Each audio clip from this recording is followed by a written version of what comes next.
How are you, man? How are you today? I'm doing well, man. I'm doing well. Sorry, I'm driving around right now. So you're going on like my daily errands right now with me. So No problem, man. No problem. yeah, Nice to meet you, man. Nice to meet you. It's really nice to have you here today because I'm a really big fan of Sleeping with Sirens since the album Feel. thank you. So I'm very quiet right now, but inside of me, I'm like, Nick. Hey, I appreciate it, man. Thank you so much for being a fan. It means the world. So I have to confess that I was not really aware of the release of Complete Collapse until recently, to be honest, because I was just uh-huh. listening to other genres and other bands, and I just Cool. made the announcement. Hey, all good, all good. I'm always that person that like as long as if you're a fan of the band, and if it's old stuff, if it's new stuff, whatever it may Mm. be, if you don't know any of our new stuff, like it's all good. Like I appreciate you just being a fan in general. So thank you, man. Oh, thanks to you, man. But anyway, I listened to it a few days ago, complete, and it's great. It's a really an amazing, good album, and it's great how the Awesome. Thank band you. continues to maintain its essence throughout the years. So congrats for that, man. Thank Uh, you. Thank you so much. I saw that this album came out last year into 2022, so I want to start by asking you, how was the writing and recording process of this new album? I mean, did the pandemic affect this record or the creative process in any way?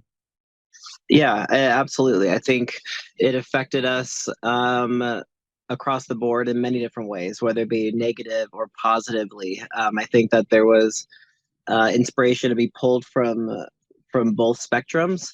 Um, we when we were in the midst of the pandemic, we were trying to figure out how we were going to write a record together. And if we were even going to do that, if we just wanted to get back on the road when, the world allowed us to do that, or do we, it was such a weird time for us and it was weird for everybody. But from a band perspective, it was a lot to process and figuring out what we were going to do next because before Complete Collapse, we had put out a record called How It Feels to Be Lost. And that record really was only out for about 3 or 4 months before the pandemic hit. And, we had that record just, we didn't get to tour on it. We didn't get to really do anything. So there was part of us that wanted to just like continue doing that. But then with the pandemic, I think that so many feelings and emotions were coming out of us that we felt like we needed to get into a studio together. So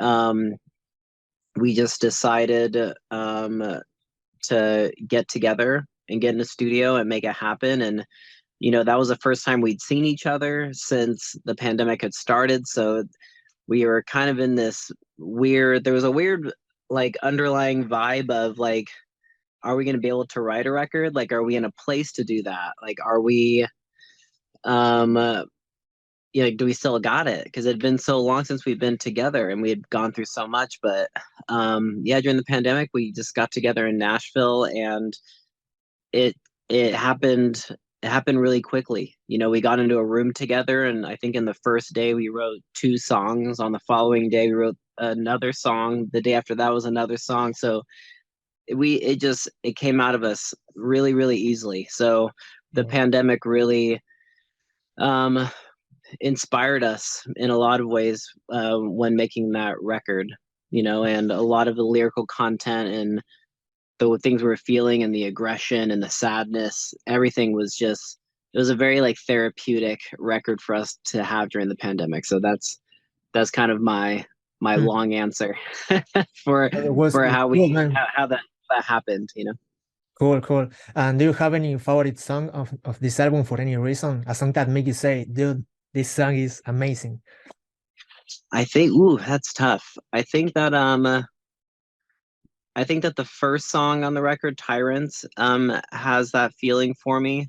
But I also think Let You Down is a favorite of mine too. Crosses, I mean, fuck, it's so hard.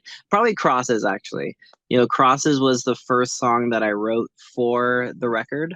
Oh, Um, I went into a studio with Zach Cervini, who did our previous record, and it kind of happened out of nowhere. We're neighbors, and one day he said that someone that he was working with couldn't get into the studio that day, so he had a free day, and he was like, "Hey, do you want to just like come hang at the studio and just no plan, just like come hang, pick up a guitar, see what happens?" And then I wrote Crosses that day, and Kellen just so happened to be doing stuff with Machine Gun Kelly that day in LA, and the stars just aligned. So he came in that night, did his vocals, and that was kind of what kickstarted the whole record. So I guess Crosses would be my favorite.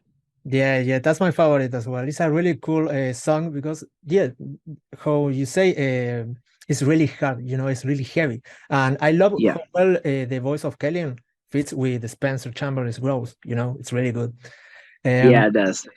And speaking about it, how was the experience of collaborate with Machine Gun Kelly? I know that in this new album, it isn't Machine Gun Kelly, but yeah, in other albums. How was the experience? It's really cool. I mean, he's a longtime friend of the band, especially Kellen. Like him and Kellen have been friends for, I think, before even I started playing in the band. Like they've been friends for a really long time. And, MGK was a fan of Sleeping with Sirens after touring together on Warped Tour. And then Kellen was a fan of what he was doing. So they've always clicked really well together as musicians and artists. They're eye to eye on a lot of things, but I also have seen that Kellen and MGK really have this like, what's the word I'm looking for? They're able to kind of see ahead a bit more of like what's not even what's trending, but what they can do musically that like pushes themselves and makes themselves different. Like they both of those guys really think the same way and have the same perspective on being an artist and what can you do as an artist to evolve. And it's really cool to see them work together. And yeah, it's always awesome to run into MGK, and it's amazing to see all of his successes and where he's at today, because he's just become such a massive artist. But I do think that he's done a lot for the music scene and the pop punk scene specifically, and he's kind of helped revive that and make it a bit more mainstream again. And I know that some people think it's lame or don't think it's cool, but I think it's cool as fuck, and it's awesome to see him just kind of carry that torch a bit. Yeah, I think the same. More because Machine Gun Kelly had a very bad situation with Corey Taylor. I don't know if 2 years or 1 year ago. So he has a really bad situation. But I really support him. It's a really good artist. It's a really good artist. Absolutely. So speaking about the collaborations, Sleeping with Sirens in all his discography has a lot of collaborations with Chris Bronzak, that I love it. But is there an artist that you have pending to collaborate with? Maybe Oli Sykes or Ed Sheeran? Maybe, I don't know, because Ed Sheeran currently is collaborating with several artists, like, I don't know, Danny Field, for example, right now. Yeah, it's cool. Yeah, I mean, I think that we're definitely a band that's very open to collaborations, and I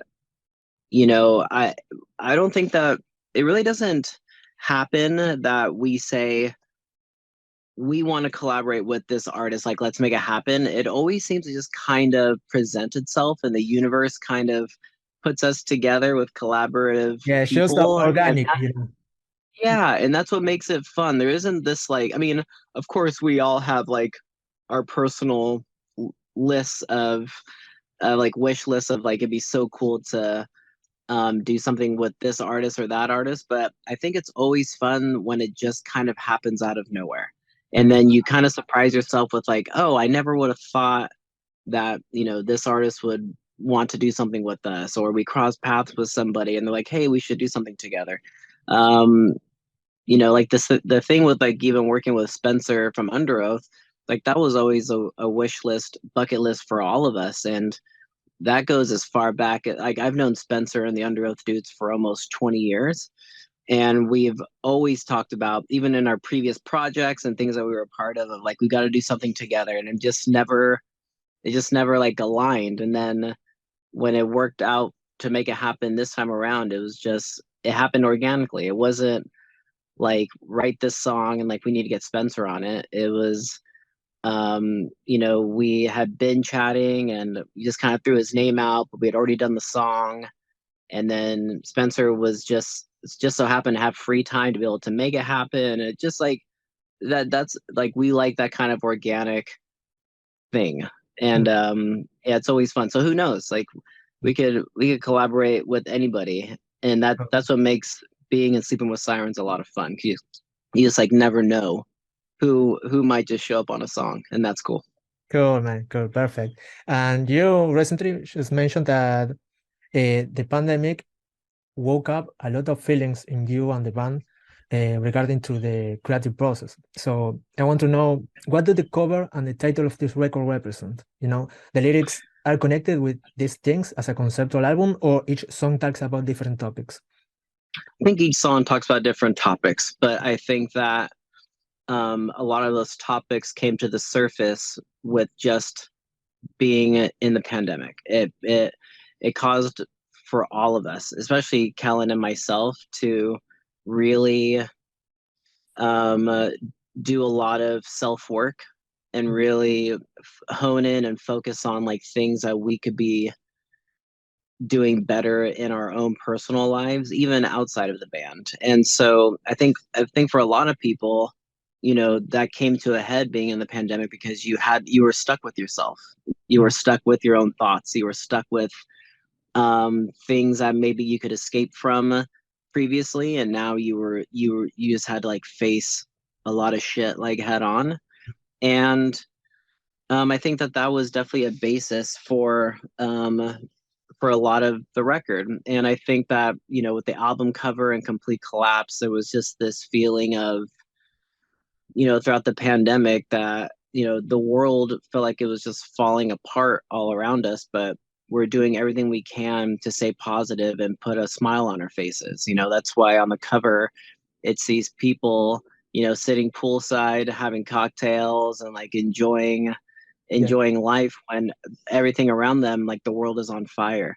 I think that that's something that was definitely like an overriding theme with the record, and what we went through in the pandemic was like all we can do is try to put on a happy face and try to get through this, even though we don't know what tomorrow's going to bring, or like how much more of this fire going on around us is just going to, you know, get bigger or crazier. And that was kind of a scary thing for us and for everybody involved, you know? So, yeah, I think it was like being honest about what's going on, but more so like honest with ourselves and the shit that we have to work on as individuals and as a band. And, you know, just letting that flow through the record, the good, the bad, the aggressiveness, the happiness, and just trying to put that all down into a studio setting. You know, this could very, like I said, very, very therapeutic for us, you know. And I'm glad that we came out on the other side of it, even though we're still kind of going through it still, you know, there was a light at the end of the tunnel. So yeah. And speaking about the lyrics, what things inspire you when composing? You know, it's hard for you find the non inspiration sometimes, or it's easy for you nowadays? You know, I think that it just happens subconsciously. I think, at least for me personally, and I think probably for Kellen as well, when you kind of force inspiration, it doesn't work. It has to just be like, what am I feeling right now? I think if it hasn't worked for us in the past of like going into the studio and before we go in saying we're going to write a song about this and it's going to sound like this and it's going to go like this, like that's never worked for us. I think what inspires us is subconsciously, and it's whatever is going on with us in that moment, on that day, when we pick up a guitar, or when Kellen breaks out his notebook and starts writing out lyrics. It's about like what's happening in that moment, and that's what like makes what I feel our music. It makes it so raw. It makes it so real because it's not this pre-planned. Like we're gonna write a song that's gonna be about this, and when we go in the studio, it's gonna sound like this. Because then it just maybe you say that one day, you could say that on a Monday, but then when you go into the studio on a Friday, you're feeling completely different than you did just a few days before. Yeah. So I think that what inspires us is whatever's going on in the moment. And it could be anything. And it could be our happiness. It could be our sadness. It could be the drama within the band. It could be the drama with our own personal lives or whatever it may be. And I think that we just draw from whatever is real. And I think that that's what's always worked for Kellen, and why people relate to him so much is because he keeps it so real. He's definitely not a bullshit artist. You know, he's a person who wears his heart on his sleeve. And I think that that is what has helped create such a connection and a bond with our fans and with people that listen to us, is because Helen keeps it real, but talks about emotions and situations and things that people can relate to, that people can go, oh yeah, like I get that. I go through that too. And so I think that inspiration just comes from anything, and it's just whatever is kind of happening in that moment when we get together and get into a studio. Cool, man. Perfect. I think that is something that I really like of this band, because you always are real with the people. I think that is the thing that maintain the band connected with the fans, you know? That is Absolutely. Absolutely. You know, we're not a band that's gonna write about shit that's not real or that's bullshit. You know, there's a lot of, and you know, every artist is different and every band is different, and everyone is, you know, they pull inspiration and talk about different things. I think just for us, keeping it raw and being open about depression and things that maybe others don't feel safe talking about. We do what we can to talk about those things, and also create a safe space for our fans and communities to feel like they're seen and that they're heard. And that's a beautiful thing to be able to do through music, and bringing people together, but also making people feel like they're not alone. And that's, you know, that's I love that our band is able to do that and create that. Perfect, man. Perfect. And my next question is, either on this record or on the Sleeping with Sirens discography, is there a song that is very demanding for you when playing live? Demanding. I think that every song is demanding for us, and I like that though. I think that every song that we play, every guitar chord that we strum every single night, like, it has to have meaning and conviction, and it has to come from some place. And I don't think there is any single song that there isn't that connection with, or else we wouldn't play it. I think that I walk off stage every single night feeling completely depleted, as far as just feeling like I have nothing left in me. And that's always my goal. My goal is to feel is to feel that that kind of, that depletion, that fulfillment of what I'm doing. So, or else I wouldn't do what we're doing. And I think that that's something for all of us. We never walk off stage and go, you know, I gave it 50%. Like, we all walk off stage going like we gave it 100% every single time. So I think that every song we play is demanding, but in a really, really positive way. I think it should always be demanding. It shouldn't be easy, you know? Cool, man. Perfect. And have you had any bad experience in any show or tour, or something crazy that happened and remain as an anecdote? Because people don't know much about it, but life on tour is hard a lot of times. It is really difficult. Yeah. Touring is the most fun, awesome thing ever, but it's also very draining. You know, I've fortunately haven't had many like crazy on stage things. I've hurt myself a few times. I hurt myself on this last tour. I was jumping around like a crazy person and swung my guitar, and I I banged the hell out of my hip and I could feel it through my whole entire body. And I essentially went down. I fell down to my knees and just kind of went to the side of the stage. And we were only like 3 or 4 songs in.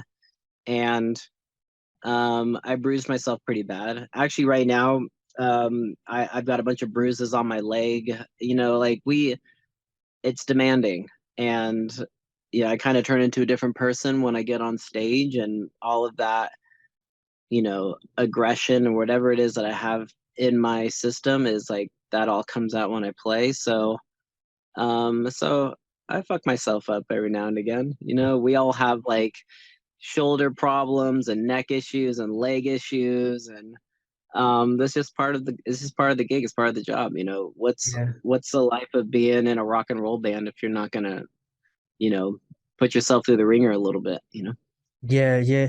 And there as well, there is a lot of things really hard that I don't know if you know this, but do you know the band Crypta from Brazil? Who is it? Crypta is a Brazilian band of death metal Okay. that Okay. is touring right now with Morbid Angel in USA. And yeah, days ago, a couple of days ago, Oh, uh, a roof fell. Was that when a roof fell during the tour or yes, something? yes. A lot of people was hospitalized by that, and but the bands Revocation, Morbid Angel, Skeletal Remains, and Crypta had to keep going on tour, you know. And who you keep going on tour, feeling you really bad by the victims, you know, that is not your fault, but it's a really bad situation, you know. Well, It's really difficult. yeah, Yeah. I don't I it's I don't know. Like being in that position, I guess it's different for everybody. And maybe mm, if I was in their shoes, it would be different. It would just be really, really hard. It'd be really difficult to continue playing. You know, it's hard for us because the safety of our fans is so of utmost important to us. You know, I always feel like I just want our fans to be safe over my safety. Like I put them over myself, especially um in situations where we feel like maybe um you know something doesn't feel right, but um it's really, really difficult. It's scary to hear stories like that because like you don't wish that upon anybody. You don't wish for any band or for any fan to have to experience something like that. Yeah, that's it's really, really tough. You know, I give them props for continuing on. I don't know if I could. You know, mm, it'd be tough. Be difficult having that kind of, not even guilt, but just that kind of weight on your shoulders of something like that happened, even though it had nothing to do with them, you know, that, you know, Mother Nature is going to do what it's going to do. But it's, it's really, really difficult. My heart goes out to everyone that is involved, you know, mm, it's really, really awful. yeah. Okay, now let's talk about more nice things. All right, sounds Um, good. Going back to the album, how were the videos for the songs Gracias, Lay You Down, and Complete Collapse made? I mean, the shooting was there in USA or was in another country? It was all in, we did it all in LA and Nashville. For the most part, it was in Nashville. Hmm. Um, and yeah, we just did it all in kind of sections. Like we got together for like 3 weeks, 4 weeks, banged out a bunch of songs, and then met up again a few weeks after that, and then finished up everything in LA. You know, we do what we can to not do everything all at once. It's important for us to like record a bunch of songs and then sit on them and listen to them and kind of take a step away from it before we jump back into it.